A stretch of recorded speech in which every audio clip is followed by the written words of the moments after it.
Hi guys, how are you doing? Welcome to the podcast and thanks for joining us today. So in today's session, we're going to be talking about intermittent fasting, which is a great tool for weight loss, lowering your blood pressure, lowering overall inflammation, and really good for getting your blood sugar levels under control and actually initializing restoration of pancreatic function. So really good for bringing your pancreas back to life and keeping your diabetes in remission.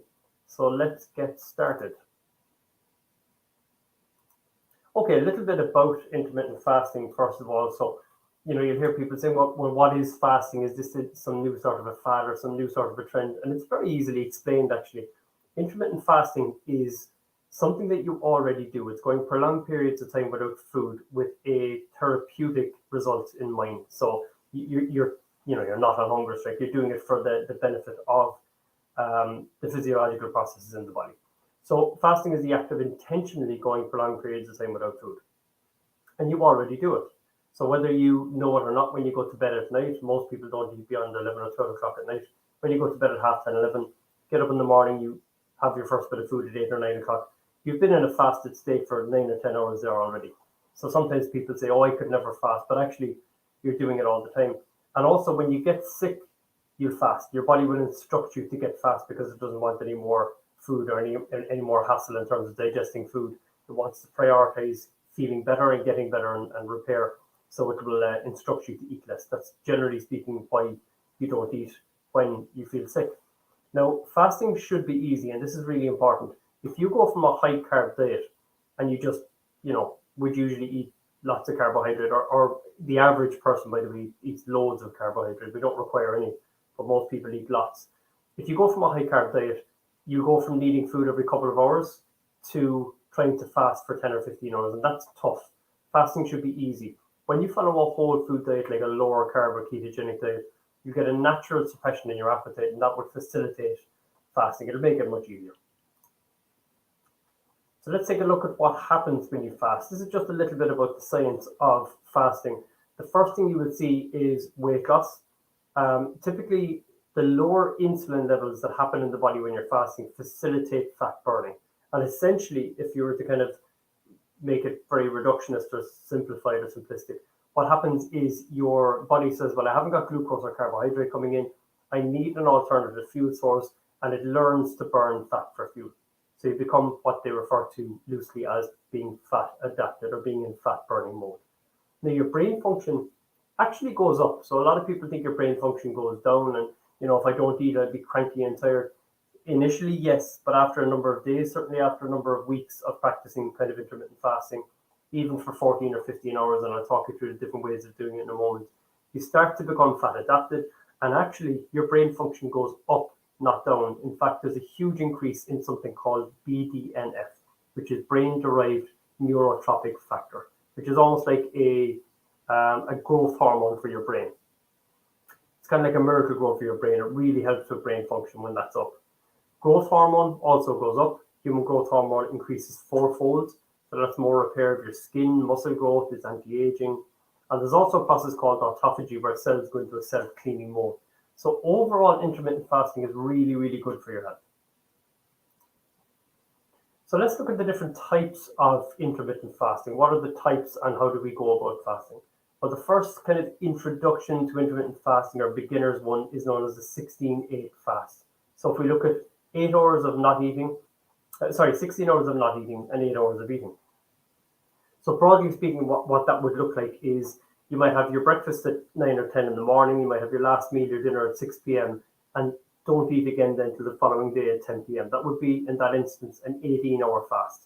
So you have an 8-hour eating window between 10 a.m. and 6 p.m. in that example, and 16 hours of not having food. And that's because you include the sleeping window. So while you're sleeping, obviously you're not eating, so that's part of your fasting as well. So a 16-8 fast, 16 hours without food, 8 hours of an eating window. And you can have that earlier or later. You could do 8 a.m. to 4 p.m. You could do 2 p.m. to 10 p.m.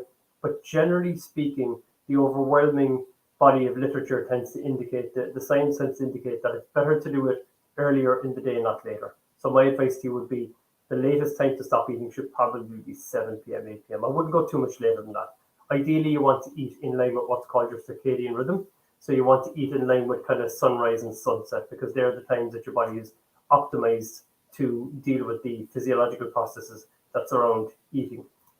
A 24 fast, so 20/4 fast, would then be a bit more extreme. That would be not eating till 12 o'clock and eating then between 12 p.m. and 4 p.m. and not outside of that.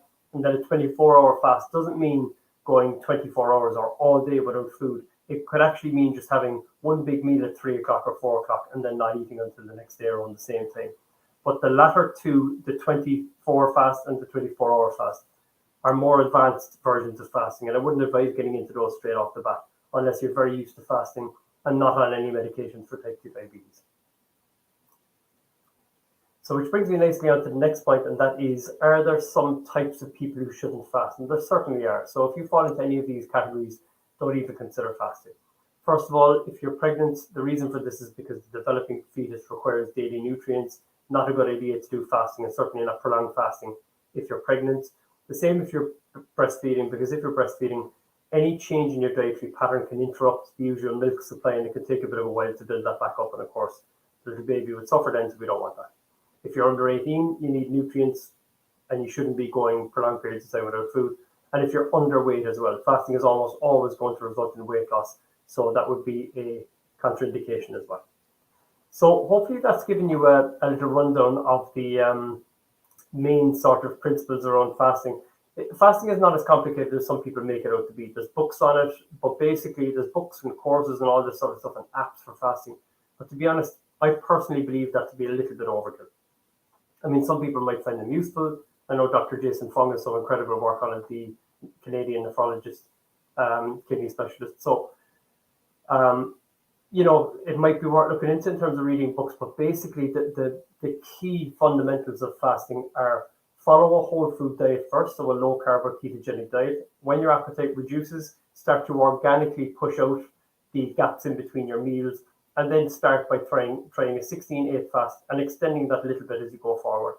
I mean, you don't have to fast every day. Your health and fasting exists on a spectrum. So if you only have a couple of days a week where you're fasting, you go for 1 day a week, it's better than none. If you're doing 4, that's great. You don't have to do it every day necessarily, but you could. Personally, I do. I don't usually eat breakfast until around now, actually, around 11 o'clock, half 11. And my last meal is typically before 6 or 7. And I find that easy. You get into a pattern of doing it and what your body expects.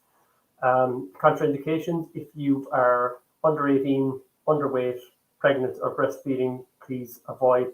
And if you are on type 2 medications like insulin or any of those kind of injectable medications in particular, please speak to your doctor, nurse, or diabetes practitioner before starting fasting. I hope you enjoyed that little kind of 8 or 10 minutes on intermittent fasting. We'll be back again next week. Don't forget to like and subscribe, and we will see you soon. Take care. Bye-bye.